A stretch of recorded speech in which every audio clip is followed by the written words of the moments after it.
ദൈവിക കരുണ ലഭിക്കാൻ എന്താണ് നാം ചെയ്യേണ്ടത്?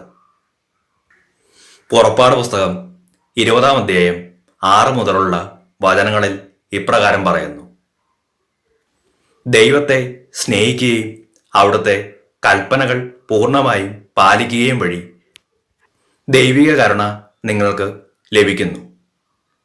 യോഹന്നാൻ 14-ാം അധ്യായം 15 മുതൽ വായിക്കുമ്പോൾ മനസ്സിലാകുന്ന പ്രധാനപ്പെട്ട കാര്യം, ദൈവത്തെ നാം സ്നേഹിക്കുന്നു എന്ന് പറയാൻ സാധിക്കണമെങ്കിൽ നാം ദൈവത്തിൻ്റെ കൽപ്പനകൾ പൂർണ്ണമായും പാലിക്കുന്നവരായി മാറണം.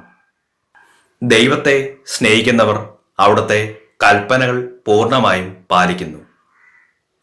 ഈ കൽപ്പനകൾ നമ്മൾ പാലിക്കുക വഴി അവിടുത്തെ കരുണ നമ്മളിൽ വർഷിക്കുന്നു.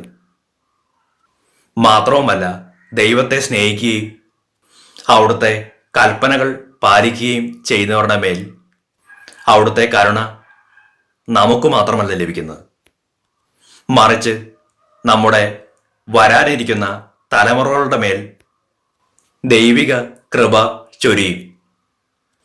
നിയമാവർത്തനം 4-ാം അധ്യായം 40 മുതൽ വായിക്കുമ്പോൾ, കർത്താവിൻ്റെ കൽപ്പനകൾ നീ ശ്രദ്ധാപൂർവം പാലിക്കുന്നുവെങ്കിൽ നീ ദൈവത്തിൻ്റെ സ്വരം കേട്ടാണ് ജീവിക്കുന്നതെങ്കിൽ നീ അനുഗ്രഹിക്കപ്പെടും.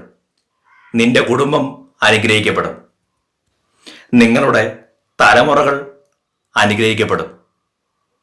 പ്രഭാഷകൻ 1-ാം അധ്യായം 10-ാം വാക്യത്തിൽ ഇപ്രകാരം പറയുന്നു: ദൈവത്തിൻ്റെ കൽപ്പനകൾ അനുസരിച്ച് ദൈവത്തെ സ്നേഹിക്കുന്നവർക്ക് ദൈവം വാഗ്ദാനം ചെയ്ത ദൈവിക ജ്ഞാനം ലഭിക്കുന്നു. നമ്മുടെ കുടുംബം രക്ഷപ്പെടാൻ, അല്ലെങ്കിൽ നശിച്ചുകൊണ്ടിരിക്കുന്ന ഈ യുവതലമുറയെ രക്ഷപ്പെടുത്താൻ ദൈവിക ജ്ഞാനം വളരെയധികം അത്യാവശ്യമാണ്. ഈ ദൈവിക ജ്ഞാനത്തിൻ്റെ കുറവാണ് ഈ യുവതലമുറ നശിച്ചു പോകുന്നതിൻ്റെ പ്രധാനപ്പെട്ട കാരണം. ജ്ഞാനത്തിൻ്റെ അഭിഷേകമുള്ളവർക്ക് നന്മ എവിടെയാണ് ഉള്ളത് എന്ന് അറിയാൻ സാധിക്കുന്നു. ദൈവിക ജ്ഞാനമില്ലാത്തവർക്ക് ശരി തെറ്റായി തോന്നുകയും തെറ്റ് ശരിയായി തോന്നുകയും ചെയ്യുന്നു.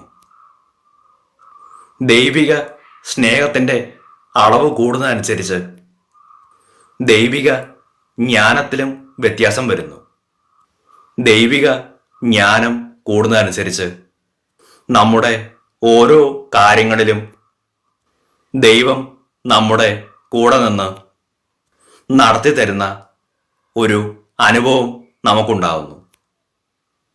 ദൈവത്തിൻ്റെ ആത്മാവ് നമ്മളെ നേർവഴിയിൽ നടത്തും. ദൈവത്തിൻ്റെ ആത്മാവ് നമ്മളെ ലക്ഷ്യത്തിലെത്തിക്കുകയും ചെയ്യുന്നു. ഉൽപ്പത്തി 29-ാം അധ്യായം വിശകലനം ചെയ്യുമ്പോൾ മനസ്സിലാക്കപ്പെടുന്ന പ്രധാനപ്പെട്ട കാര്യം 20-ാം വചനത്തിൽ ഇപ്രകാരം പറയുന്നു: ദൈവത്തെ നാം സ്നേഹിച്ചാൽ ജീവിതത്തിൽ നമുക്കുണ്ടാകുന്ന വലിയൊരു നേട്ടം പറഞ്ഞിട്ടുണ്ട്.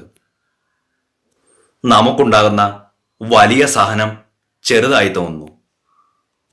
1 കൊറിന്ത്യോസ് 14-ാം അധ്യായം 1-ാം വചനത്തിൽ ഇപ്രകാരം പറയുന്നു: സ്നേഹമായിരിക്കട്ടെ നിങ്ങളുടെ ലക്ഷ്യം. ഈ ലക്ഷ്യത്തിലേക്ക് നാം തീർച്ചയായും എത്തണം. പ്രഭാഷകൻ 34-ാം അധ്യായം 9-ാം വചനം ദൈവത്തെ സ്നേഹിക്കുക വഴി നമുക്ക് ലഭിക്കാൻ പോകുന്ന വലിയൊരു അനുഗ്രഹം എന്തൊക്കെയാണെന്ന് പറയുന്നു. പ്രഭാഷകൻ 34-19 ദൈവത്തെ സ്നേഹിക്കുന്നവർക്കുണ്ടാകുന്ന നേട്ടങ്ങൾ. ദൈവം അവർക്ക് ശക്തമായൊരു സംരക്ഷണമായി മാറുന്നു.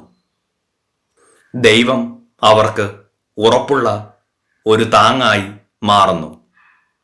നാം വീഴാൻ തുടങ്ങിയാലും ദൈവം നമ്മളെ താങ്ങി നിർത്തുന്നു. ദൈവം അവർക്ക് ചുടുകാട്ടിൽ അഭയമായിരിക്കും. പൊരിവെയിലിൽ തണലായിരിക്കും. നമ്മുടെ ജീവിതത്തിൽ ഒരു തളർച്ചയോ ഇടർച്ചയോ വരാതെ ദൈവിക കരുണയുടെ കീഴിൽ നിന്ന് വളരാൻ നമുക്ക് ഓരോരുത്തർക്കും ഇടയാകട്ടെ എന്ന് നമുക്ക് പ്രാർത്ഥിക്കാം. ദൈവത്തിൻ്റെ അനുഗ്രഹം, കരുണ ഇന്നും എന്നും എപ്പോഴും നിങ്ങളുടെ മേൽ ഉണ്ടാകട്ടെ.